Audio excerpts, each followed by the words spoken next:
नमस्कार। आज अपन लोग डिस्कस कर रहे हैं पदोन्नति में आरक्षण की जो समस्या है, जिससे मध्य प्रदेश में लाखों लाखों सरकारी कर्मचारी और अधिकारी बुरी तरह से ग्रस्त हैं। इस समस्या को लेकर के मैं चाहूँगा कि आप अगर हमारे को ये बताएं, उदाहरण देते हुए किसी एक विभाग का उदाहरण लेकर के बताइए कि कैसे समस्या ने एक बहुत विकराल रूप धारण कर लिया है। सबसे पहले मैं ये इसके तह में जाना चाहूँगा। सबसे पहले इसकी शुरुआत माननीय दिग्विजय सिंह जी के कार्यकाल में हुई।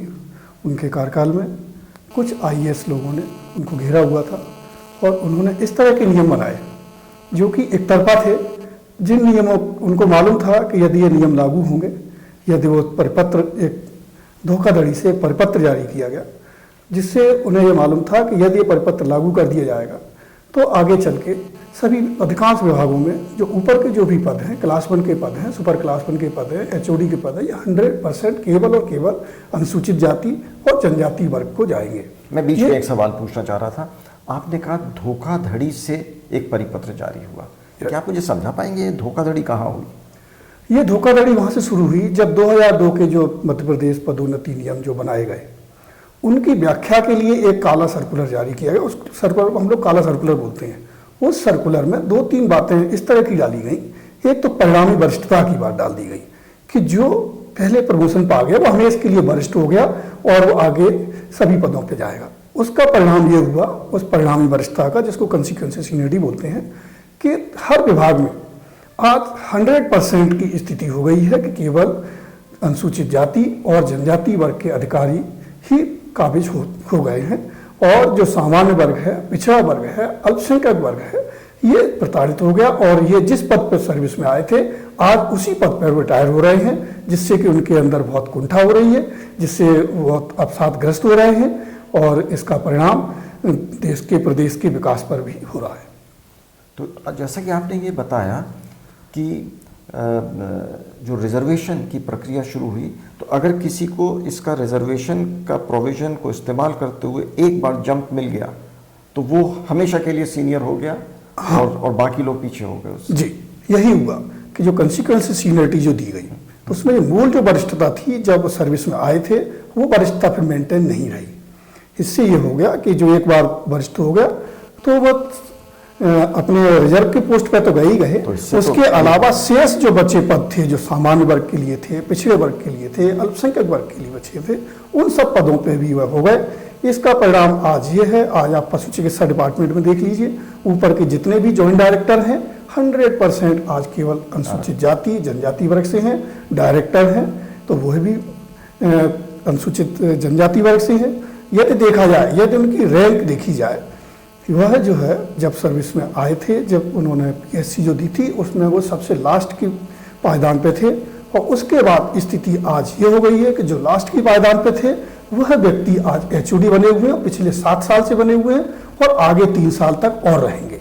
यही इसी प्रकार की परिस्थितियाँ पीएचई में भी हो रही हैं, इसी प्रकार की परिस्थितियाँ कृषि विभाग में भी हो रही हैं, स्वास्थ्य में भी हो रही हैं, सभी जगह इसी प्रकार की परिस्थितियाँ पैदा होती जा रही हैं कि वह कि न केवल रिजर्व पोस्ट पे बल्कि अनरिजर्व पोस्ट पे भी 100% काबिज होते जा रहे हैं, जिसके परिणाम स्वरूप वह उनके अंदर बहुत ज़्यादा उद्दंडता आ गई है।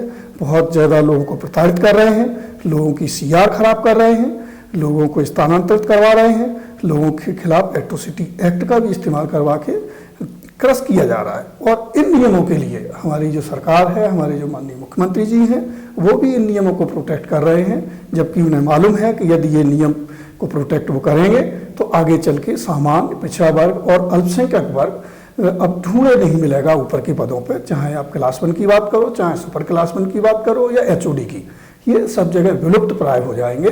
और उसका परिणाम ये भी होगा कि उनका तो हमेशा बैकलॉग पैदा होता रहेगा। जो अनुसूचित जाति है, जनजाति है, उनका हमेशा बैकलॉग भी पैदा होता रहेगा और जो सामान्य वर्ग के हैं, पिछड़ा वर्ग के हैं, अल्पसंख्यक वर्ग के हैं, इनका जो युवा वर्ग है वह सर्विस से भी वंचित हो जाएगा। पदोन्नति की बात तो दूर रही, पदोन्नति भी नहीं होगी। और मैं तो ये भी कहूँगा कि उनके अंदर जिस तरह से बदले की भावना लेके वो कार्य कर रहे हैं, उसका परिणाम ये होगा कि लोग जो बिजनेस करने वाले हैं सामान्य वर्ग के, पिछड़ा वर्ग के, अल्पसंख्यक वर्ग के, वो आगे चल के बिजनेस भी नहीं कर पाएंगे। ऐसी परिस्थितियाँ धीरे धीरे पैदा हो जाएंगी।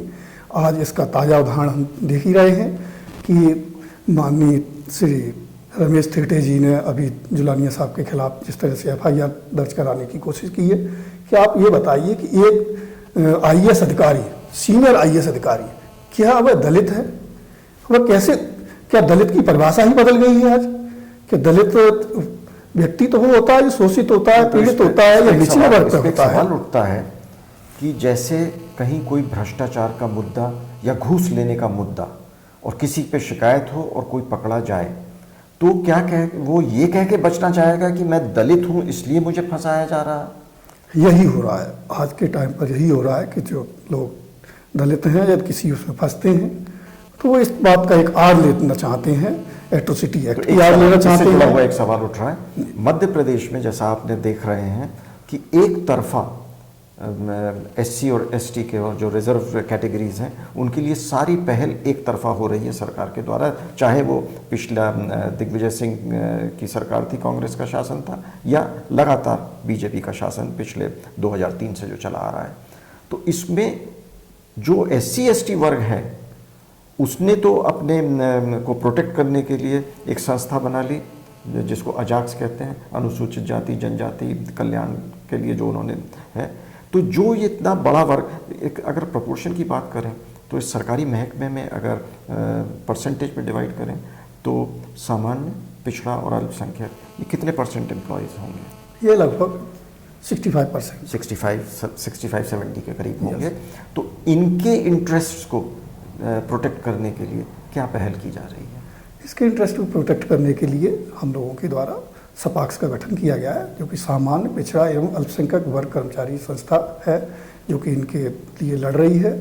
हाई कोर्ट में भी लड़ी है और आज वर्तमान में सुप्रीम कोर्ट में भी लड़ रहे हैं, और हम लोग तो न्याय के लिए लड़ रहे हैं। और निश्चित ही हमें माननीय सर्वोच्च न्यायालय पर पूरा भरोसा है कि वहाँ हमको न्याय मिलेगा, क्योंकि हम धर्म के साथ हैं, सत्य के साथ हैं, न्याय के साथ हैं। तो जीत हमारी निश्चित होगी, ऐसा हमारा विश्वास है। धन्यवाद तोमर साहब। Thank you.